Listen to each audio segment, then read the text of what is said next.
بسم الله الرحمن الرحيم. الحمد لله رب العالمين، والصلاة والسلام على أشرف الأنبياء والمرسلين نبينا محمد وعلى آله وصحبه أجمعين. خوش إسلام وأشكرا لها مولا قورتين كشي استاك العالم ده هبه كشي اقتصادا وكردستاني خوش ما نقبشي كي نبراو العالم يكيقل سركيترين كشي خلقي وقورتين كشي كالله خلقي جي باس به بريتيلي كشي اقتصاد ومادي. براسي خوش إسلام كشي اقتصاد بيج قالوا كشي كي حلك راو العالم ده هاوكاد هوكاري كي سركي جبو آلو قور كردني سياسة واتوانين براشكاي بلين دوهم هوكاري سركي لهوكاري آلو قور كردني سياسة لدواي دينه وبريتيلي اقتصاد ودوم هزي فرص كردني همو ايديولوجيا وفلسفية لدواي شري اقرو آسنا وبريتيلي اقتصاد. بوي خوش إسلام بيست لي مشارزابين لو فلسفة اقتصادية يعني كي استا عالم بري ودبن وأو فلسفة اقتصادية لكردستاني خومان دا گزاريتش فلسفية كو شونيتي بري وبردني تشيو بوكيوش دا قريتو إما ليرا وتشيك دخيل سر فلسفية كزالترين فلسفية اقتصادية استا العالم ده ولا كردستاني خوش مانا بهمان شيو أم فلسفية بالا دسترين فلسفية اقتصاد العالم ده كاوش بريتيا للرأسمالية كان وسرماية دارة كان فلسفية رأسمالية تشيه چۆن دروست بووە کێ دروستی کردووە هۆکاری پەیدابوونی چییە بەدیلی فەلسەفەی ڕەسمالی چییە ئەی بۆ خراپەکانی فەلسەفەی ڕەسمالی چییە لێکەوتەکانی ئەم فەلسەفەی ئێستا چییە لە عالەمدا و لە کوردستانی خۆشمان گەر بە شێوازێکی کورت پێناسی ئەم فەلسەفەی اقتصادی بکەین دەڵێن ڕەسمالیەکان یان ڕەسمالی بریتیە لە نظامێکی اقتصادی کە فەلسەفەیەکی سیاسی تایبەتی خۆی هەیە کە لەسەر ئەساسی تاکبوڵکی دروست بووە ولسر أساسي آزادي تصرف لاقتصاد هذا الأسبوع وفي واقع كدين بهمو شوازك دبي جاكريته ولا اقتصاد وتداخل كردني اقتصاد حلال لا أن فلسفة بوده وتريك دستي دكوي وحرامش لا أن فلسفة بوده وتريك لي محكوم دبي أن فلسفة اقتصادية العالمي أوروبا ودرس كراو لسدسي آدم سميث بري بيدراو بتايبتي لو كتابي كبناوي ثورة الأمم نسيتي كاليسار يزار الحصول وحفته وششة بلاوي كرنتو زور بشوازي كتشر بس خواسي أم بابتي كردوهم فلسفة خستتروا وأم فلسفة إستا العالمي أوروبا تطبيق ذكري ولا زور بي زوري أولات اليزاني كإستا حكمي عالم ذكر أم فلسفة تيا تطبيق ذكري وبمشي وازا اقتصادية أوان حكم ذكر بتايبة دولاتي أمريكا كخوي بقطب السلطي قورة دزاني لبازاري قورة بشوك دا وبشي كتر لولاتا قورة اليزاني وكو فرنسا وكو ألمانيا وكو يابان وكو بشي كتر لدولي غربي شو أم اقتصادك وتونو أم فلسفة اقتصادية تطبيق ذكر جايان بجزئي يان بكلي بو زيادة شارزا بلو فلسفة اقتصادية سنياسا ونشانيه كيه كبيك هاتو لمانا يكن يان بيدا وتري الملكية الفردية واتا تاك خاونداريتي واتتاك بوي هي بهمو شوازك تصرف كالنا وبازارة وخاونداريتي او شركاتان بكا كالنا وبازارة هي ومطلقي آزادي بي بدريد ببي اوي حكومة يعني هجي اصار راسايكي ديني تداخلي تيابكا وريلي بقري وتنها لكاتك يا صار السكان ده يقريته كتجاوزك زور كاين كشمكي جورة دروس باو كبيته وكاري خراب كردني باري أمني لبيني يقدر يعني بطوائي ببتشواني نظامي اشتراكي شوئي نظامي اقتصادي اشتراكي وكتشون بيوايا كدبين نظامي كي شائع بيه وخلق هنهمي بجدار بيتياها أم بسطو هشتاق لما بتشواني أوه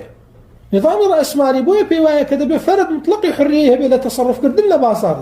ذا بازار برس كاتو بازار دابزينه لبن خاطريوي كمنافسه كي جورو دروز دبي لبيني خاون مالكانه كاوش سبب برو بيشبوني ولاد دشيتو دبته هوكاري دوله من بوني ولاد ولا همان كاتا قرم كسانه خاوني ام الكبن بتنها هي خويا ابو او خوي دتواني خدمتي كا وخوي بدل سوزي خدمتي دكاتو بري بيداتو تا دتواني جوري دكا بفشاني وي كاغر ملكي عام كاغر ملكي عام برنجزو كساقي نبي بسلي ويلي كنت هاويكا برو هدم لنا وشون دشي وهاو كان دلين أم منافسيه مش دبيته هوكاري وي كسعر دابزين شكا همو كس خواخوايتي اشتكاني بفرشتت جهاج كسو بشوازي كي هرزان تربيه ديار خلق ذات اللي ذكره بوي أما دبيته هوي توازني وي كي اقتصاد ملك وساماني خلق بشوازي كي زور دورو بباريس دي ولا همان كاتا أو كساني كدولة منو سرماية دارن بشوازي كي زور كم اشتكاني هم بفرشتت وباش أنا بيان وايا بوي نظامي رأسمالي وهميشه إنتاج وبروبون زور دكاتو زور دبي چکە هەمیشە ئەو کەسەکە شت دێنێەوە منافەسە دەکا و خەڵکیش لێی دەکڕێت تا خەڵک زۆر لێی بکڕێ ئەم زۆر قازانجەکە تا زۆر قازانجکە زۆر بەرهەم دێنێ هەمیشە کە زۆر قازانج کرا و زۆر بەرهەم هێنرا و خەڵکیش بە هەرزان پێفرۆشنا بەرەو پێشچوونێکی زۆر بە شێوازێکی غەریب دەبینی لەناو ئەو وڵاتانی کە تطبیقی نظامی ڕەسمالی دەکەن بەو شێوازە دەڵێ تەواوی خەڵکی لە بەهەشتێکی نەبراوەدا دەژی ئیتر بێ ئاگا لەو هەموو کەم و کوڕی کە تێیدا پیا دەبێت لەو هەموو زوڵ مستەمەی کە لەو بەینا دەکرێت لەو هەموو قڕتێکەوتنی بەسەر ئەو خەڵکا دێ و چەندین وڵات ئیفلاسی پێوە دەکا کە ئەم مژدە گەورەی ڕەسمالیەکان کە لە سەرەتایە هێناویانە لە عالەمی ئەوروپاشە بەو شێوازە جێ نەبووتەوە و بەو شێوازەش زۆرە لە وڵاتانی ئەوروپا ئیفلاسیان هێناوە بۆ ئێستا ئەو وڵاتانی کە لە عالەمی ئەوروپا تەطبیقی نظامی ڕەسمالیەکەن بە تەطبیقکردنێکی جزئی چکە تەجربەیان هەیە و سابقیان هەیە لەگەڵ ئەم بیرۆکەیە کە ئەگەر بە قسەی ڕەسمالیەکان بکەی ئەوە بە تەواوی بە عەکسی ئەو مژدەیەوە دەردەچێکاوان دەویان بۆیە زۆرێک لە وڵاتانەی کە تەطبیقی نظامی ڕەسمالی دەکەن بە ئێستاژەوە زۆر قەیدیان داناوە ئەو فکرەی کە ئادەم سمیث و ئەمسالی ئەو هێناوێتی بە شێوازی تەقلیسیان کردو و نیوەناسڕیان کردو ئێوە سیر بکەن خۆشەویستانم هەمیشە لە عالەمی ئەوروپا هەچ فکر و فەلسەفەیە کە دروست بوو بێ یان هەچ نظام و اقتصادێک کە دروست بوو بێ بەهۆی چەند هۆکارێک بووە گەورەترین و هۆکار سەرەکیترین هۆکار ظڵم و ستەمی ئەو نظامە بووە کە لەوە پێش هەبووە لەو مەنتیقەیە یعنی نظامی ڕەسمالی بە نمونە کاتێک کە دروست بووە لە عالەمی ئەوروپا یەکەم جار لەبەر خاتری جوانی ئەم نظامە نەبووە بەڵکو لەبەر زۆر خراپی نظامی پێشوو بووە چکە لە پێشەوە ئیمپراتۆریەتی ڕۆمانی کاتێک کە حکمیانە کرد حکمیان بە نظامی ئیقطاعیە کرد دوایەوە لە قرنی 14 بۆ قرنی 16 طبقەی بورژوازی پەیدا بوو کە طبقەی بورژوازی بۆ هۆکارێکی سەرسەخت و ڕێخۆشکەرێکی زۆر ئاسان بۆ ئەوەی کە نظامی ڕەسمالی بێتە پێشەوە حکم بکە و هاوکار لە دوای قرنی 16 بۆی پەیدابوون و پەیداگەری قەومایەتی و ڕەگی تەعەسسوبی قەومایەتی لە عالەمی ئەوروپایە بەتایبەتی دوای ئەوەی خەڵکی لە لادێکانە وردە هاتنە ناو شار ئەو خەڵکی کە لە لادێوە داهاتە ناو شار طبعا هەر عەقڵیەتی قەومگەری لادێکەی دەهێنایە ناو شار هەر لە مێشکیا دەمایەوە ئەوەش دەبوو گەورەترین هۆکار بۆ ئەوەی کە منافسە بکەن لە بینیەکە سەرسەختترین هۆکاری منافسە لە بینیەکە بریتێلی اقتصاد کە ئەمەش دەبێتە هۆکاری سەرەکی بۆ پەیدابوونی ڕەسمالی پاشان زۆربوونی خەڵک بۆ پەیدابوونی کرێکارێکی زۆر کە هەمویان کاتی خۆی لە نظامی ئیقطاعی بوون دواوی کە نەجاتیان بۆ لەو کۆیلەی هاتوون حریەتێکی مزەیفیان دەستکەوتووە هەستاون بە ئیشکردن بۆ خۆیان ئەم هەموو کرێکارە دەبێت کەسێکی ڕەسمال کۆیان کاتەوە ئیشیان پێ بکە و پاشان جیابوونەوەی وڵاتەکان لەگەڵ یەکاوە سنووردانان و ئیستیقلالکردنی هەموو وڵاتێک بە حکمێکی ذاتی خۆی ئەمە بۆ خۆی دەبێتە دافعێکی سەرەکی بۆ پەیدابوونی ڕەسمالی چکە هەموو وڵاتێکەیە وڵاتەکەی چوار دەوری ژێرباری بێ ئەقەڵەن لە شەڕی پارێزراوە بێ یان حسابێکی بۆ بکە گەورەترین چێکی دەستی خەڵکیش دیسان لەگەڵەوە کە بریتی بووە لە ئەسلیحە اقتصادیش بووە بۆیە هەمیشە ویستویانە خەڵکی چواردەوری خۆیان بەو نظامە ژێربار و زەلیل کەن وەک ئێستا عالەمی ئەوروپی واکە لە زۆرێک لە وڵاتانی ڕێی ئەوروپا کە ئێوە ژێربار و زەلیلیان کا بە اقتصاد خۆی بۆ بە ڕەسمالێکی سەرسەختی تەواوی وڵاتەکان ئەمجا لەناو هەموو وڵاتانە کەسێکی ترەکا بە ڕەسمال و ئەوانی خوار ئەوە چەندین طبقە لە دوای یەک دێنێ بۆ ئەوەی کە چی بێ لە نهایەتە حکم هەر بە دەستی خۆی بێ کە ئەمە لا تەمەنجیم نەبێ خۆشەویستان مەگەر بە شێوازێکی زۆر ڕاشکاری بڵین ئەمە دەسیسەی یەهودە و یەهودی و صهیۆنیەکان هەستاون بە تەشکیلکردنی ئەم جۆرە ئیقتصادە وەکو لە پرۆتۆکۆلی حکەمای صهیۆندا بە چڕی باز لەم جۆرە نظامە کرا ئەوەی من ئەمەیە باسی کەمەوەی عالەمی ئەوروپی جارە بۆیە باسی عالەمی ئەوروپیەکەی لەبەرەوەی ئەو عالەمی شەرقیش بەڕێوە بە عالەمی ئەوروپی هەموو مەذهەبێک و هەموو بیرۆکە و فەلسەفەیەکی تاقی کردوتەوە تەنها ئیسلام نەبێ هیچ فەلسەفە و بیرۆکەیەک نییە ئیلا لە عالەمی ئەوروپیا تاقی کراوەتەوە ئەوەی فەلسەفەیەکی اقتصادی بێ یان فەلسەفەیەکی دینی بێ یان حرەکەیەکی ئیسلاحی بێ هەموو شتێکی تاقی کردووە عالەمی ئەوروپا تاکە شتێ مابێ تاقی کاتەوە بریتێ لە ئیسلام و هەموو فەلسەفە و مەذاهیبانەی تر یەک بە دوای یەک هەمووی فەشەلی هێناوە ئەوەی دوای خۆی ئەوەی پێش خۆی فەشەلی هێناوە و بە چۆکیا هێناوە ئەوەی لە دوای ئەویش دێ ئەویش بە چۆک دێنێ و بۆ شێوازە بەردەوام فکرێک دەردێ فکری پێش خۆی دادەڕمێنێ و ئەم نظامی ڕەسمالی ئەم ئاخیرەکەیەتی بە تایبەتی دوای کۆرۆناوە دەبینن کە ئێستا حاليا خۆشەویستانم نظامی ڕەسمالی لە گیاندانە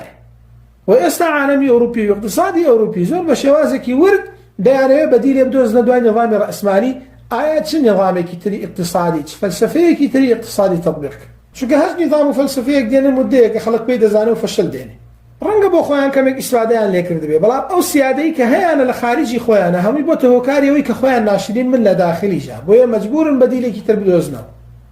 یعنی ئێستا ئێوە سیرکەن گەورە موسسانی نظامی ڕەسمالی چەند توێژینەوە و بیرۆکەکانیان ناشرینە لەلایەن خەڵکیە سیرکە کەسێکی وەکو مالتسکەویش بە یەکێک لە بانگەشەکەران و سەرخەرانی مەذهەبی ڕەسمالی دادنێت ئەم کابرا پێویستیەکانی خەڵکی تەنها لە خواردن و جنسا کۆ کرد بوو و لەگەڵەوە دەبێت نەهێڵدرێ مناڵ زۆر بخرێتەوە و هەروەها زەواجش دوا بخرێت یان سیرکە بیرۆکەکانی ئادەم سمیث کە زۆربەی سەر بۆ وەرگرتنی ڕیبا و ڕیبا خواردن سەردەکێشێ کە ئێستا عالەم گیرۆدەی دەستی ئەو ڕیبا خواردن و ڕیبا وەرگرت نەبووە یان تۆ سەیری نەظەریەی فەیلسۆفی بەریتانی جۆن ستیوارت کە چۆن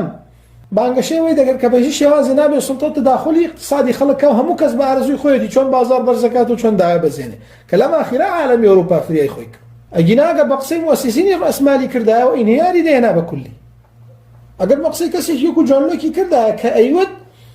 خاوەندارێتی تاک حەقێکی تەواوی هەموو کەسێکە بۆ هیچ کەسێک نییە بە هیچ شێوازێ دژایەتیکە کە ئەم نەزەڕێتانە هەر هەمووی بەزەرەر بەسەر فەقیری داماوە دەشکێتەوە و هەمووی دەبێت هۆکاری قرتێ خستنی خەڵکی فەقیر ئەو هەموو فەقیرە لە عالەمدا ئێستا هەیە بەهۆی سەرمایەدار و ڕەسمالیەکانە و بەدیلی نظامی ڕەسمالیش تەنها نظامی ئیسلامیە ئیسلام نەوەکو ڕەسمالیەکان حەق دەدا بە هەموو کەسێک چۆن تەسەڕوف لە بازارکە نەوەکو شوێعەکان و ئیشتراکیەکانیش هەموو خەڵک بەشدار دەکات لە هەموو مولکێک کابرا مولکێکی دەست دەکەوێت بە ویراثی بەهۆی توانای خۆی ناکری هەموو خەڵک بەشدار بێ وەکو یەک لەوە کەسێ عەقلی تیجاری هەیە لەگەڵ کەسێکا کە نیەتی نابێ وەکو یەک حسابی بۆ بکرێت کەسێ بەهۆی مولک و سامان و توانای خۆی مولکێکی دەست دەکەوێت نابێ بیکەی بەهی هەموو خەڵک و لە هەمان کاتیشە نابێ بازار بێتە دەست یەک دوو کەس بە ئارەزووی خۆی کەویستی بەرزی کات و کەویستی دای بەزێنێ سعری نەوت ئیفلاس پێ بکە هەڵی بەزێنێ بە ئارەزووی خۆی تەسەڕوف کا لە بازارە لەو بینەژا خەڵکی داما و نازانێت چی بکە نازانێت ئەمڕۆی خراپترەیە بەیانی